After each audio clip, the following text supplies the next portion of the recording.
Hello friends, जय हिंद। स्वागत है आपका आपके अपने चैनल होम ट्यूशन पे। दोस्तों 8 अक्टूबर 2024 को हरियाणा में विधानसभा जो मतदान हुए थे उनकी काउंटिंग हुई और बीजेपी ने स्पष्ट बहुमत पाते हुए नई सरकार का गठन किया। और उस समय दोस्तों हरियाणा का हर तबका खुश था कि चलो बीजेपी ने तीसरी बार यहां पे सरकार बनाई है।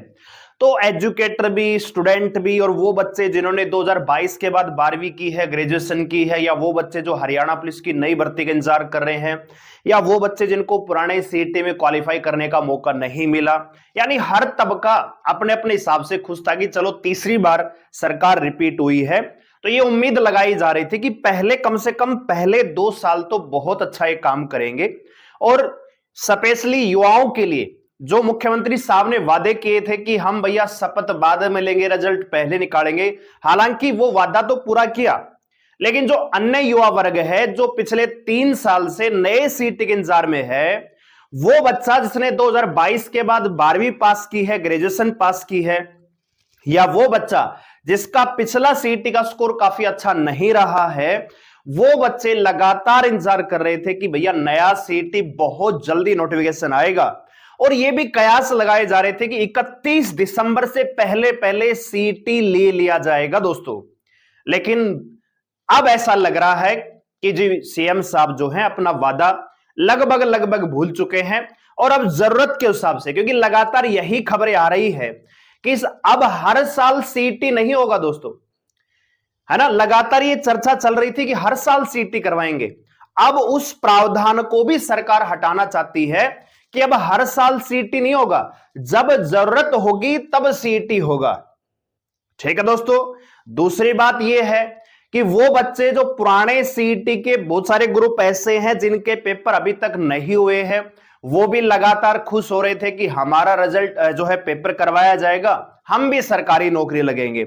जेबीटी के जो हमारे साथी हैं वो भी इंतजार कर रहे हैं। ग्रुप डी के जो साथी हैं वो डिपार्टमेंट का इंतजार कर रहे हैं, सैलरी का इंतजार कर रहे हैं।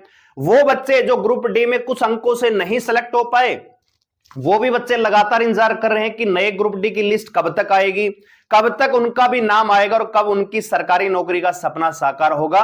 लेकिन दोस्तों ऐसा लग रहा है कि सरकार जो है सरकारी नौकरी करवाने की अभी फिलहाल मूड में नहीं है दोस्तों। जी हां दोस्तों, हरियाणा कौशल निगम के तहत जो भर्तियां होती है दोस्तों, उसमें एक्ट एंड रूल लागू कर दिया है, संशोधन है वो पारित हो चुका है। और यहां पे जो युवा लगातार मांग कर रहे थे, पिछले सीईटी के रिजल्ट से पहले भी लगातार सीएम साहब से मिल रहे थे कि भैया अगला जो सीईटी है कम से कम उसको क्वालिफाई कीजिए, ताकि जो बच्चा मिनिमम क्वालिफाई नंबर ले आए उसको मेंस में बैठने का मौका मिले। लेकिन उस पर सरकार का कोई ध्यान नहीं गया। अब तक ना तो 7 गुना ना 10 गुना किसी प्रकार का कोई एक्ट नहीं बना है दोस्तों। सिर्फ और सिर्फ कच्चे कर्मचारियों की भर्ती के पीछे सरकार की अभी फिलहाल मंशा दिख रही है। और नया सीईटी आप देख लीजिए कि भैया कम से कम, मैंने आपको पिछली वीडियो में बताया था कि जून से पहले आपका सीईटी नहीं होगा। इस चीज को लिख के ले लेना, क्योंकि मेरा कोई कोर्स नहीं है हरियाणा को लेकर भैया, है ना। लेकिन जो स्पष्ट बात है वो आपको बताते हैं। अब मैं आपको ये कहूं कि अगले 15 दिन में नोटिफिकेशन आ जाएगा, अभी ऐसा कुछ भी नहीं दिख रहा है दोस्तों। तो क्या है पूरी अपडेट जानने के लिए वीडियो को ध्यान से पूरा देखिए। चल पे नए हैं चलो सब्सक्राइब कर लीजिए, बेल आइकन प्रेस कर लीजिए, और वीडियो अगर आपको अच्छी लगे तो लाइक करके अप्रिशिएट जरूर करिएगा। तो दोस्तों यहां पे आप देखिए, जो कच्चे कर्मचारियों को जॉब सिक्योरिटी का जो वादा किया था वो पूरा कर दिया है सीएम साहब ने। अब यहां पे 1,20,000 अस्थायी कर्मचारियों को मिलेगी जॉब सिक्योरिटी, यानी ये अपनी जो है उम्र तक, यानी 58 साल तक अपनी सर्विस पे रहेंगे। बहुत अच्छी बात है, ठीक है, बहुत अच्छी बात है। जो हमारे कच्चे कर्मचारी हैं, जो गेस्ट हैं, या जो पहले कौशल के तहत लगे थे, उनके लिए बहुत बड़ी खुशखबरी है और हमें भी खुश होना चाहिए और हम खुश भी हैं। लेकिन दोस्तों ये तो ऑलरेडी जॉब पे हैं। दोनों में फर्क यह है कि जो ये मान लीजिए कौशल के तहत जो हमारे युवा साथी लगते हैं, जो हमारे साथी लगते हैं, कम से कम इनको जो फाइनेंशियल जो बैकग्राउंड है वो तो बैकअप मिल रहा है ना, हर महीने इनको सैलरी तो मिल रही है ना। लेकिन वो जो युवा जिसने 2022 के बाद 12वीं की है, ग्रेजुएशन पास की है, और 3 साल हो चुके हैं दोस्तों, 2025 आने वाला है, ठीक है, उसकी क्या गलती है?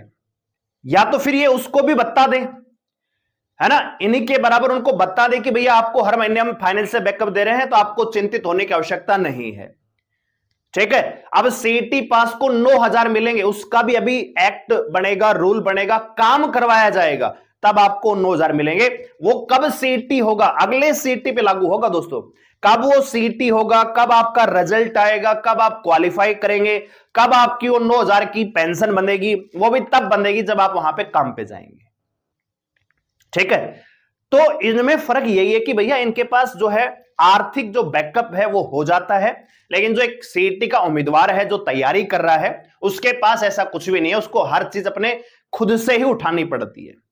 और दूसरी तरफ सरकार का ध्यान भी नहीं है कि भैया जो नया सीईटी का हमने वादा किया था 31 दिसंबर से पहले करवा लेंगे, वो अब ऐसा दिख भी रहना है। और उससे भी बड़ी बात यह है कि जो पुराने सीईटी के बचे हुए ग्रुप हैं उनकी उम्मीद थी, बहुत सारे यूट्यूबर ये कह रहे थे कि भैया अभी हो जाएगा, 5 दिन में हो जाएगा, 4 दिन में हो जाएगा, 7G स्पीड, 8G, वो स्पीड अब बिल्कुल 2G पे आ चुकी है।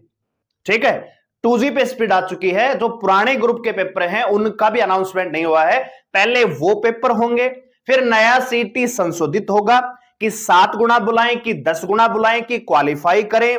उसमें भी अभी बहुत सारे मतलब चक्कर कटवाने हैं। जैसे पुराने सीईटी में कोर्ट के चक्कर लगवाए थे ना, 6 महीने साल निकलवा दिया था, वैसा ही अब आपको देखने को मिलेगा कि भैया 7 गुना करेंगे, 10 गुना करेंगे, 4 गुना करेंगे, क्वालिफाई करेंगे, इन्हीं में आपके 2-3 महीने घुला देंगे। फिर आपका नोटिफिकेशन आएगा, फिर आपको फॉर्म भरने का मौका मिलेगा, फिर कोई भर्ती आएगी कि ये भर्ती भी सीईटी में लेके आएंगे, उसमें संशोधन करके वो भर्ती भी उसमें आएगी, फिर दोबारा फॉर्म भरो। तो मेरे ख्याल से तो ये कह रहा है कि कम से कम 6 महीने तो आपका नया सीईटी होना नहीं है।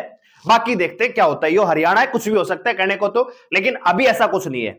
ठीक है, तो ये आप देख सकते हैं भैया जो जॉब सिक्योरिटी का जो एक्ट एंड रूल है वो अधिसूचित कर दिया गया है, ये पारित हो चुका है। ठीक है, और ये सारे जो लाभ हैं ये आपको इन जो हमारे साथी हैं इनको मिलते रहेंगे। ठीक है, अब आप देख लीजिए, कानून के अनुसार जिन अस्थायी कर्मचारियों को 15 अगस्त 2014 तक 5 साल नौकरी करते हो गए हैं, अभी भी नौकरी में, उन्हें यह जॉब सिक्योरिटी मिली है। एक कर्मचारी कॉन्ट्रैक्ट होना चाहिए, इनमें नए आउटसोर्सिंग पॉलिसी। यहां पे देखो 50,000 रुपए का वेतन, यानी जिसने 5 साल कौशल रोजगार में काम कर लिया होगा ए ग्रेड पे, उनकी सैलरी फिलहाल 50,000 रुपए हर महीने मिल रही है। ठीक है, और बहुत सारे हमारे साथी जो है कौशल में भी लगे होंगे, वो भी सीईटी की तैयारी कर रहे होंगे, लेकिन उनके मजे मजे हैं भैया, सीईटी हो ना हो उनके पास सैलरी आ रही है। ठीक है, लेकिन वो बच्चा क्या करे जिसका सीईटी में नहीं हो पाया, वो अगले सीईटी की तैयारी कर रहा है, या वो बच्चा जो पिछला सीईटी नहीं दे पाया, अब उसको 3 साल हो चुके इंतजार करते हुए, तो उसका बैकअप कहां से आएगा? सोचने वाली बात है। आपका क्या फीडबैक है कमेंट करके जरूर बताइएगा। ठीक है दोस्तों, इसके अलावा जो नया कौशल रोजगार के तहत ये भर्तियां होंगी, इसमें भी आपका सिलेक्शन प्रोसेस जो है बदल चुका है। 80 अंकों के आधार पर चयन होगा। अब इसमें कौन सेलेक्ट होता है, क्या इसमें चयन था, अभी तक किसी को नहीं पता था। ठीक है, 5 नंबर जो है हटा दिए हैं। ठीक है, अब 1,80,000 से कम आपकी इनकम है तो 40 नंबर मिलेंगे, ये इनकम के नंबर हो गए। कौशल योग्यता के 5 अंक हैं। उम्र के अनुसार अगर आपकी उम्र 18 से 24 है तो आपको 0 नंबर मिलेंगे, यानी अगर आप युवा लड़के 18 से 24 साल आपकी उम्र है तो आपको कोई भी नंबर नहीं मिलेगा। अगर आपकी उम्र 24 से 36 साल है तो 10 नंबर मिलेंगे, और 36 से 60 है तो 5 नंबर मिलेंगे।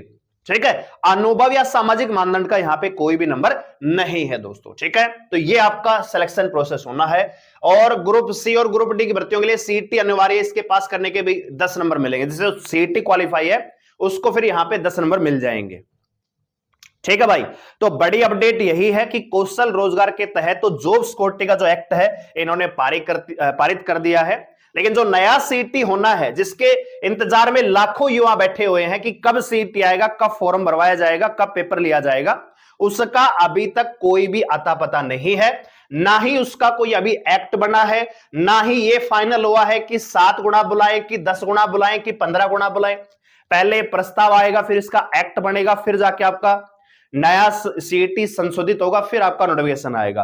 तो अभी बहुत लंबा टाइम है। 31 दिसंबर वाली बात तो गई आई हुई। ठीक है दोस्तों, अभी मान के चले कि जून से पहले सीईटी होना नहीं है, और जून में भी कंफर्म नहीं कि होगा कि नहीं होगा, कम से कम जून मान के चलिए दोस्तों। तो मेरा यह मानना है कि अगर आप अभी युवा है, आपकी उम्र अगर 24-25 साल के आसपास है, उससे कम है, तो सेंटर की तैयारी करिए, वो बढ़िया रहेगी दोस्तों। ठीक है, तो वीडियो लाइक करें, शेयर करें, चैनल को सब्सक्राइब करें, हमारे साथ जुड़ने के लिए। और क्या आपके फीडबैक है कमेंट करके जरूर बताइएगा। धन्यवाद, जय हिंद।